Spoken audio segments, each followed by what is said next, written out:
أعوذ بالله من الشيطان الرجيم بسم الله الرحمن الرحيم بسم اللہ الرحمن الرحیم ولا تمشی فی الارض مرحا انک لن تخرق الارض ولن تبلغ الجبال طولا کل ذالک کان سیئہ عند ربک مکروہا۔ اللہ اکبر۔ ولا تمشی فی الارض مرحا، اور زمین میں اتراتے ہوئے اور زمین میں اکڑتے ہوئے نہ چل۔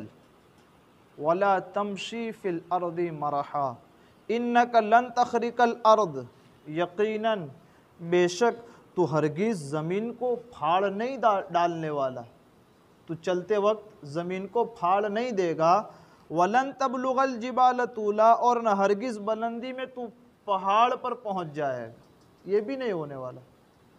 تو یہاں پر قرآن مقدس نے عبادت کے طریقے بتائے کہ ایسے عبادت ہونی چاہیے، ایسے عبادت ہوتی ہے۔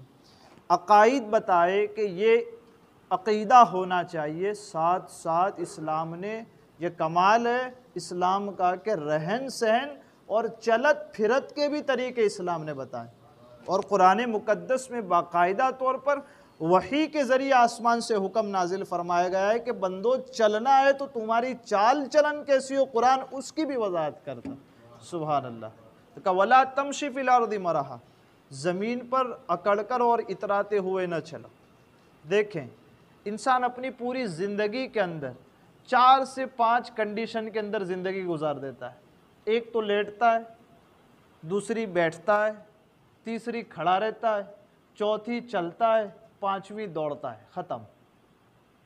5 پوزیشن میں انسان کی اپنی پوری زندگی ختم ہو جاتی ہے، اس کے علاوہ کوئی پوزیشن نہیں آتی نا۔ تو اکڑنا اور تکبر والی چال، تکبر والا جو پکچر بنتا ہے وہ کون سی حالت میں بنتا ہے؟ لیٹنے میں بنتا ہے؟ نہیں بنتا۔ دوڑنے میں بنتا ہے؟ نہیں بنتا۔ بیٹھنے میں بنتا ہے؟ نہیں بنتا۔ کھڑے رہنے میں بنتا ہے؟ نہیں بنتا۔ وہ تکبر کا جو پکچر ہے وہ چلنے میں ہمیشہ بنتا ہے۔ تو قرآن مقدس نے بھی یہاں وہی چیز کوٹ فرمائی ہے کہ انسان اگر تکبر کو دکھاتا ہے اور اتراتا ہے تو وہ اپنے چلت اور پھرت کے اندر دکھاتا ہے۔ تو قرآن مقدس نے اسی پر روک لگا دی کہ ہرگز اکڑ کر نہ چلنا زمین کے اوپر، تکبرانہ چال کے ساتھ نہ چلنا زمین کے اوپر، اپنے آپ کو بڑا سمجھتے ہوئے دوسرے کو نیچا سمجھتے ہوئے کبھی مت چلنا، یا دوسروں کو نیچا دکھانے کے لیے کبھی مت چلنا۔ حضور اکرم نور مجسم صلی اللہ تعالیٰ علیہ وسلم کے بارے میں صحابہ کرام فرماتے ہیں جب ہم حضور علیہ السلام کو دیکھتے، آپ کی چال، حضور علیہ السلام کا چلنا کیسا ہوتا، آپ فرماتے حضور علیہ السلام جب چلا کرتے تو یوں لگتا جیسے پہاڑ سے زمین کی طرف اتر رہے ہیں۔ سبحان اللہ، سمجھ رہے؟ جھکتے ہوئے اس طرح چلتے۔ انسان پہاڑ سے زمین کی طرف اتر رہا ہو تو کیسا ہوتا ہے؟ ایسے جلدی جلدی اترتا ہے نا۔ حضور علیہ السلام زمین پر ایسے چلتے، صحابہ فرماتے ہیں ہم جب حضور کو دیکھتے تو ایسا لگتا ہے کہ جیسے بلندی سے زمین کی طرف آ رہے ہوں، حضور زمین پر اتنے جھکتے ہوئے چلتے۔ فتح مکہ ہوا ہے نا، مدینہ شریف میں گئے اور اس کے بعد مکہ فتح ہوا ہے۔ حضور علیہ السلام جس اونٹنی پر سوار ہو کر مکہ فتح ہونے کے بعد داخل ہوئے ہیں نا، کہاں؟ آپ نے دیکھا ہے نا، بادشاہ جب کسی ملک پر فتح کرتا ہے، فتح ہوتا ہے تو وہ کتنے تکبرانہ شان سے داخل ہوتا ہے۔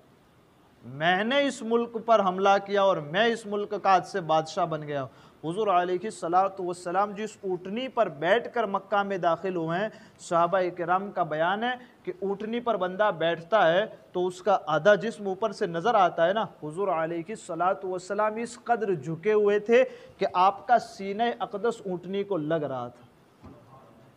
سمجھ رہے ہیں؟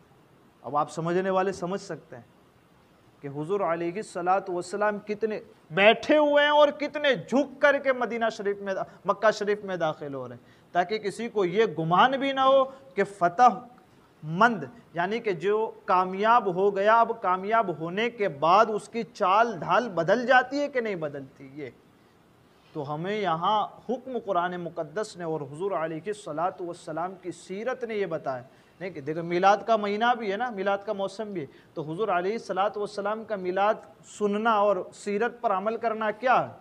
کہا جیسی زندگی آپ گزار گئے کر کے گئے ویسی زندگی گزارنا. آپ کے چلنے کا طریقہ بھی ہم نے سماعت کیا. اگر کسی جگہ کامیاب ہو کر جاتے وہ طریقہ بھی ہم نے سماعت کیا. آج اگر بڑے بڑے فنکشنوں میں ہم کو انوائٹ کیا جائے کہ آپ آئے ہمارے یہاں گیسٹ بن کر، مہمان بن کر کے، تو دیکھیں اس کی چال چلن کیسی ہو جاتی، اس کا پہروے، اس کا اٹھاؤ، اس کا رکھ رکھاؤ، سب کچھ بدل جاتا ہے. یہ کیوں بدلتا ہے؟ صرف اور صرف اس لیے کہ وہ اپنے آپ کو لوگوں کے سامنے اچھا دکھانا چاہتا ہے نا. تو لوگوں کے سامنے اچھے دکھنے سے، اچھے ہو جانے سے اچھے نہیں ہوتے. اللہ اور اس کے رسول کی نظر میں جب بندہ اچھا ہو وہ کامیاب ہو جاتا ہے، بھلے دنیا اسے گندا کہے نا. رب اشعث اغبر مدفوع بالابواب لو اقسم علی اللہ تعالی لا برہ. کچھ بندے وہ ہیں کہ جن کے بال بکھرے ہوئے ہیں، جن کے چہروں پر دھول پڑی ہوئی ہے، جب وہ لوگوں کے دروازوں پر جاتے ہیں تو انہیں بھگا دیا جاتا ہے، لیکن ان کی حالت یہ ہوتی ہے کہ اگر کسی بات پر قسم اٹھا لیتے ہیں اللہ اپنی تقدیر کو بدل کر اپنے اس بندے کی بات کو سچی کر دیا کرتا ہے. یہ چیز ہے. تو قرآن مقدس نے یہاں جو لفظ فرمایا، ذکر فرمایا، اپنی چال میں کبھی تکبر نہیں آنا چاہیے. ایسے نہ چلو کہ جیسے یوں لگے کہ تم تکبر کرتے ہو. حضور علیہ الصلاۃ والسلام کی سنتیں چلنے کے بارے میں کیا ہے کہ اگر موقع ہو تو راستے میں کنارے پر چلیں، کبھی راستے کے درمیان میں نہ چلیں. یہ تو آج قانون بنایا ہے انہوں نے نا کہ راستے کے کنارے پر چلیں. حضور علیہ الصلاۃ والسلام کی سیرت کا یہ ایک پہلو ہے کہ حضور درس دیتے ہیں جب بھی راستے میں چلا جائے تو کنارے پر چلا جائے. تمہارے پاس کچھ نہیں تھا، آج تمہارے پاس سب کچھ ہے. اس وقت تم کوئی قانون بناتے ہو کہ سڑکوں پر کنارے پر چلا جاتا ہے. حضور علیہ الصلاۃ والسلام نے تو پتھروں کے زمانے میں یہ قانون دیا ہے کہ سڑکوں پر اگر چلنا ہو تو کنارے پر چلا جاتا ہے. اور یہ ہے نبی کہ جو رہتے کب ہیں کا 1400 سال پہلے زندگی گزار کر کے گئے ہیں، لیکن 2000 سال کے بعد دنیا ترقی کر جائے اور اسے کس قانون کی ضرورت پڑتی ہے نبی 2000 سال پہلے دے کر کے جاتا ہے. یہ ہے سیرت کا ایک. حضور علیہ الصلاۃ والسلام کی میلاد کا مقصد بھی یہ ہوتا. ایک دوسرا، نہ اتنا تیز چلیں کہ لوگوں کی نظریں اٹھیں. ہم کبھی کبھی اتنے تیز دوڑتے ہیں، چلنے لگتے ہیں کہ لوگ ہماری طرف دیکھنے لگتے ہیں. حضور علیہ الصلاۃ والسلام کی سنتوں کے مطابق چلنا کیسا ہے؟ فرمایا جاتا ہے کہ نہ اتنا تیز چلیں کہ لوگوں کی نظریں اٹھیں، نہ اتنا آہستہ چلیں کہ آپ بیمار معلوم ہو جائیں، بلکہ درمیانی چال چلتے رہیں تاکہ آپ کے بارے میں سوچنے والا کچھ سوچ ہی نہ سکے.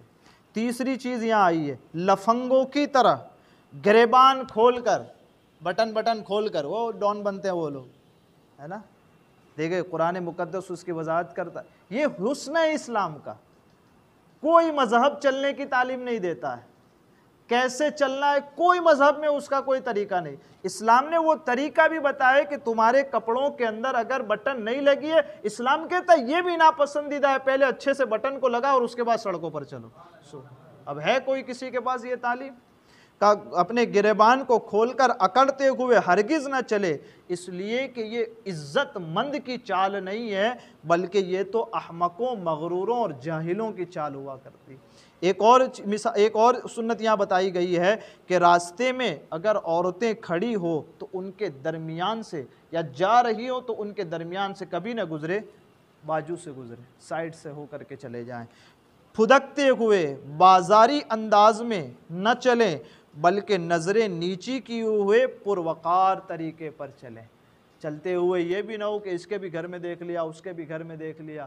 آیا تھا تو نماز پڑھنے کے لیے اور پورے محلے کے گھر کو دیکھتا ہوا، جب گھر گیا تو کیا کہتا ہے، جانے دے، میں نماز اذان ہو رہی تھی، وہ تو وہ کر رہی تھی، وہ تو وہ کر رہا تھا، وہ تو وہ کر رہا تھا.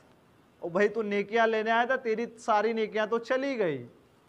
ہوتا ہے نا، ہم گھر سے مسجد نماز کے لیے آئے، اب ہم کو کیا حکم ہے کہ نظریں جھکائے ہوئے چلو اور مسجد میں پہنچ جاؤ. اب یہ بھائی نے کیا کیا، ادھر بھی دیکھا ادھر بھی دیکھا. نماز پڑھنے کے بعد جب گھر گیا تو کیا کہتا ہے، جانے دے، وہ ایسا ہے کہ گھر میں بیٹھا ہے، اذان سنتا ہے، ٹی وی دیکھتا ہے، یہ کرتا ہے وہ کرتا ہے. تو جتنا تو کما کر کے گیا تو وہ تو سب برباد ہو گیا. تو راستہ چلنے میں بھی احتیاط ہو کہ ادھر ادھر نہ دیکھیں، نظریں جھکائے ہوئے چلتے رہیں. اور یہ طریقہ وَعِبَادُ الرَّحْمَنِ الَّذِينَ يَمْشُونَ عَلَى الْأَرْضِ هَوْنًا، اللہ کے بندے،